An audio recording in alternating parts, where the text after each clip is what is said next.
So we bought a tiled old rundown commercial building in Suginozawa, Myoko, Japan in 2022. We then spent the next couple of years fitting it up with a pizza bar, which we ran on the main floor, and we just finished our second season there, doing over 100 grand in pizzas for the winter season. But today we're going to be talking about Cedar House, which is directly above Two Pines. We've now converted that into an Airbnb / Minpaku self-contained Airbnb unit. Today's video, we're going to give you the full rundown on the renovation process, some costs involved. We did about 80% of the renovation ourselves, especially the carpentry side of things. Myself and a couple other friends helped out doing the fit out. With that said, let's jump in, check out Cedar House. So we've ripped all the floor up here, just had tatami right throughout the bedrooms in this big space here. So that's no longer tatami. We're going to be chucking in this 24mm subfloor, nice and solid. Not too sure what we're going to do for the coverings after that. We've ripped out the ceiling so we'll be able to see all these nice big chunky exposed logs. Should be pretty sweet. Have to line it with ply and insulate this whole roof cavity up here. Come on down this way. You got your bedroom. So I've slapped some insulation underneath, put some of that 24mm subfloor there, and also in this room here. Haven't screwed it off yet. And this is going to be the ensuite bathroom. Chuck a wee wall up there, and then that'll be the main bathroom. Little washing machine, toilet, rah, rah, rah. Slap a couple of new windows in there. Started to put the floor in here in the main dining / that's going to be a bedroom over there. So we're going to put a wall up there. Ripped up all the floor in the kitchen. I'm going to have to drop these bearers down. I just had a little practice here so we can notch those down, get them nice and flush there. So we have to whip all these up just to get it nice and level, same level right throughout. Tomorrow's job, probably rip this hallway up. And I've got to go buy some more subfloor now. Once again, we've carried the shadow line all the way through for the ceilings. Bedroom there, the last insulation, everything's well insulated, so it should be toasty and warm for the winter months. This is the bathroom. We've just been playing around in here today, just putting the ceiling in, just finished plastering all that off. Had the plumber come in, a while back now, roughed in the plumbing and everything. Going to have the boiler and stuff in there. Should be whacking a couple of windows, one window in there, one in the next bathroom tomorrow. You got your other bedroom there. Bit of a construction site still.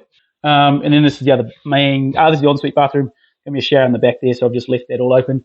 Hopefully should have the showers getting plumbed in at the end of the month. So we're currently renovating 2 properties here in Japan to get them up and running for next winter. Right now I'm making a bed.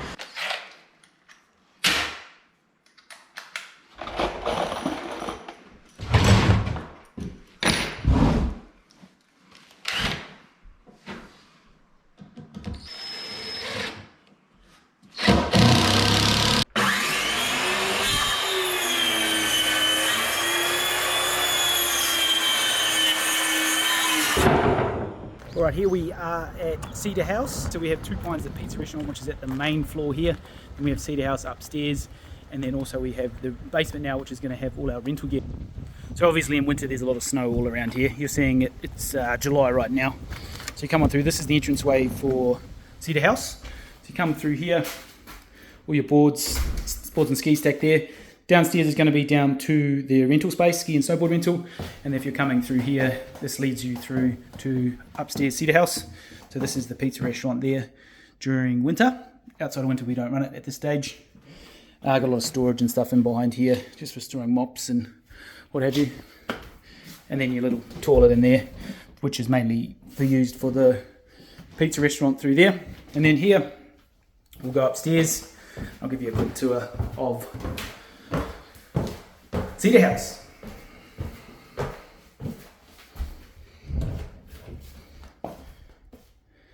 you come through into the main living room space. Got a nice kitchen and stuff over here. I'll give you a quick tour of this. So we've just gone with an IKEA kitchen and we've got our own tops. Scored this top for like 80 bucks, which is a bit of a steal from a second-hand shop. And then for the main kitchen top here, we actually used the timber slab. See, it's pretty thick, probably about 40 odd mil thick. Put a bit of a stain over it and then cut in the holes for the stovetop and then the bench there. Got a little space there for your microwaves and toasters and things. There's a nice view back towards the main living and dining space there. So this place sleeps up to 6 people. Got some nice views out the back here. That's Kurihime, the mountain up you can see over the back here, Kurihime. And then you've got Suginohara Ski Resort, which is about a 10-minute walk from here. We've elevated the ceilings, you can see. So we've got these nice big beams. The original ceilings sort of come to about this sort of height, your standard sort of, 2 meters, let's say. So we've jacked it up a fair bit there just to expose all these beams. Once I ripped out the old ceiling, I loved all the look of these beams. And then we've just used plywood, did a bit of a shadow line. Poor man shadow line. Wasn't with the official shadow line steel brackets you can get. Couldn't get access to them here in Japan, so we just did our shadow line ourselves. Bit of 2x4 painted black. Did the job. Then we come up the hallway. We've got 3 bedrooms here. So this is the first bedroom on the right. Disregard, everything's all sort of packed down here for summer mode. Got everything bagged up, so obviously all the beds are made, so you're just seeing it in its raw state, let's say. And then you've got your other queen room here. So you've got your 2 twins, your queen bed there, and then your master room through here. Come through here, bit of storage space there, and you've also got a little wee ensuite bathroom here, pretty standard. You've got a bit of a view out to the strip here. There's those 2 big pines. That's why we named pizza restaurant 2 Pines, because of those 2 big cedar trees you can see there. Come back through this way. And then this is the main bathroom with the nice big shower there. These are just standard Lixil showers that you can buy.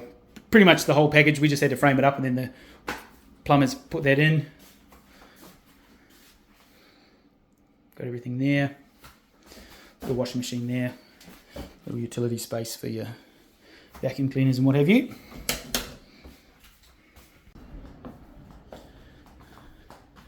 And then through these shoji screens here, you have them. Oh.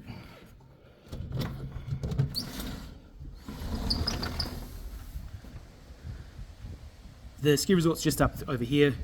Probably one of the main lifts is only about a 5-10 minute walk through that way. And then we're on the main street of Sugi. There's those big old cedar trees there you can see.